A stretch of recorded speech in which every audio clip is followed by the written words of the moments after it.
Hello and welcome to the Green Room with Monique McDonald. I'm so glad you're here. We are so excited to meet you. So please be sure to come into the Green Room on Zoom. You can find the link below. I love meeting new people. I've been known to say meeting new people is like opening presents. So come and be a present. I love to hear your ideas and thoughts about all of the subjects that we're discussing. My intention is for all of you to become better speakers. My intention is to empower 10,000 voices with authenticity and joy. I want you to be and know who you are and that your voice is necessary. So come meet me, come ask me all the questions you have about presentations and speaking and singing, and I will be doing my very best to inspire you and to help you remember how magnificent you are. So today we are going to be talking about mindset. Mindset is a word I think that's overused right now. Everybody's talking about mindset. And so much so that it may be that people don't know what it is anymore. I think that that happens a lot when people sort of get this idea and understand that the language is calling people to them, and so they start using the language without really understanding what it means. Literally, it means to set up your mind to serve you. Because so often we are inundated with thoughts that are designed to keep us safe, but they literally hold us back. We don't step up or step out into the world when we know we want to. We forget that who we are is magnificent because of moments in the past, in our history, where someone told us to be still, be quiet. That set up our mind to keep us safe, to make it so that we stay wherever the status quo is and forget the power that we carry, that our minds are designed to serve us, to use visualization and imagination to take us to places we've never seen before, to take our audience to places they've never been before, and to remind us all that we are part of each other, that we all are sharing this experience called life, and that we have more in common than the things that seem to separate us. So today, as we talk about setting up our mind to serve us, I want to just remind you of a few things. When I work with my clients, one of the things that keeps them up at night is worry. They worry that their message isn't going to be received. They worry that they are so strange and quirky that nobody's going to get them. And they worry that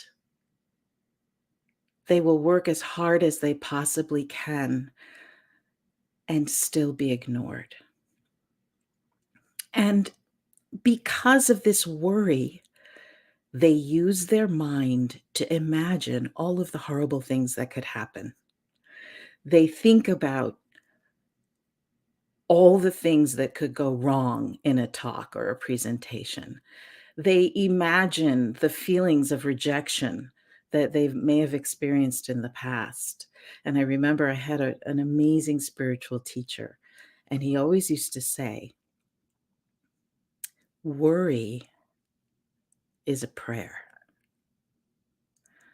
I, I remember the first time I heard that, it just, I, it stopped me dead in my tracks because I was a worrier too.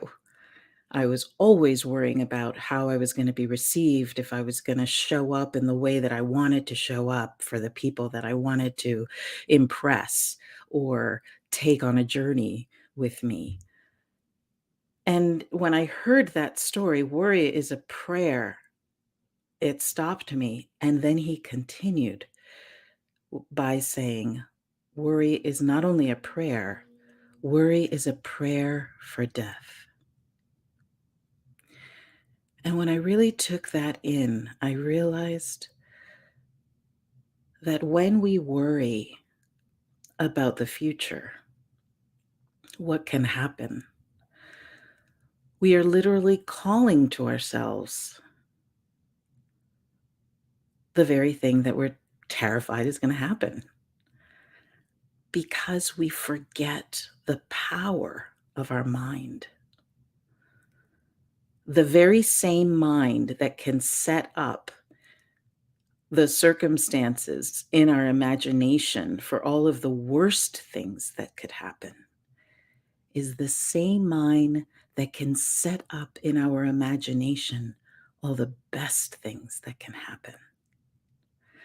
Now, this isn't as easy as it sounds, because our history may tell us that only bad things happen, or if you stand out in front of people, it's dangerous. You're not safe. If you stand on a stage and put yourself in the spotlight and take a microphone and start to speak your truth from your heart, people may ridicule you or shame you or laugh at you. And so those are the things that we imagine or spend a lot of time trying not to imagine. And I say, remember that your mind is subservient to your heart. You decide. The very same mind that can worry can imagine the best. So, what if the next time you find yourself in worry mode, you remember the power of mindset and you switch it around and start imagining the best outcome of whatever you're worrying about? You start feeling like you'll feel if the very best happens to you, if you are successful, if people appreciate you in a whole new way, if your voice is heard in a whole new way. So I want to share a story with you where I put that to work. I was someone who was terrified of audition. And I know most of you may probably not be opera singers, but imagine that an audition is for you, your keynote or your presentations, for those of you that are speakers. And I would get so worked up about worrying about all the bad things that could happen that I was always not auditioning well. I just I couldn't do it. Every time I would stand up to audition, I would think the worst and not be myself, not allow my powerful voice to perform as it knows how to do when it feels safe. I was not myself. So I was invited to sing a very important competition for one of my heroes in the opera world, Miss Birgit Nielsen. She was arguably the greatest dramatic soprano that ever lived. And the audition was being held at Carnegie Hall in New York City. And I practiced and I practiced, and I said, this time, instead of worrying about all the bad things that could happen, I am going to imagine her loving my voice. Imagine what it's going to feel like to stand on that stage and win the competition. Imagine having my voice respond to everything I want it to do and being able to tell my stories and sing my songs in just the way I wanted to. So, as I prepared for this audition, that's what I did. So I got up on stage and I sing the first aria, and then they choose the second aria. The judges choose the second aria. And I felt that I had sung the very best that I could have sung that day. It was very rare that I walked off the stage feeling that way. I always wished I could go back and do it again. But this particular day, I had set my mind for success. And I walked off of that stage feeling like a winner. And I just knew that I had done my very best. So the way it worked was that you then had to go home and wait for a call to see if you had been advanced to the finals. And then if you were advanced to the finals, you were invited to come back to Carnegie Hall and sing in the finals concert. So I went home and I was waiting for my call and I was super excited because I knew the call was coming. And I made sure the phone worked. You know how that is when you're waiting for a phone call. You're like, where's the phone? And the phone is always like right beside you. So I waited and I waited and I waited, and the call never came. And I felt my energy start to plummet. I felt my mind start to play it back and rewrite history and try to find, well, what went wrong? What did I do wrong? What was wrong? Did I not sing well? What was it that I did wrong? Why didn't I get the phone call? And I started, that feeling where you're energized and excited, and then slowly but surely you start to deflate and you start to feel yourself going down the drain and feeling negative and dark, and all the past failures come up. And I said, no, I'm not doing this. Not this time. This time, I'm going to set my mind again because I won. I did my very best. The outer circumstances look like I didn't win, but I know for me, I did my personal best. So I got up. I got dressed in all my diva regalia. I even wore a cape that night. I put on my makeup. It was perfect. I put on a gorgeous gown as though I were going to sing at the winner's concert. And I went to Carnegie Hall.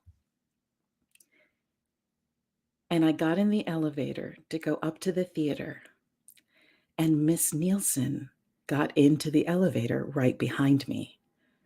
And my breath caught in my throat. I couldn't even breathe. And I didn't speak because I was just so starstruck and didn't really know what to say.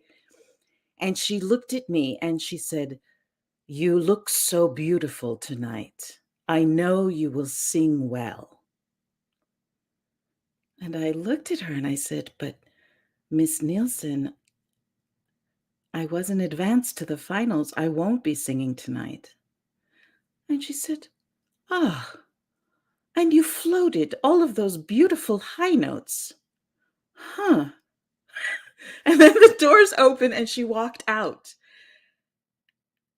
And I stood there for a moment and I realized I did win. I won. All the things that I had imagined happened. The circumstances were that I didn't actually win the competition, but I imagined Miss Nielsen loving my voice and telling me how wonderful I was. And that happened. So my question to you is, did I win? So often we wait for outside circumstances to tell us what our inner experience is. And today I invite you to set your mind to be a servant to your heart and your imagination, because you are a winner.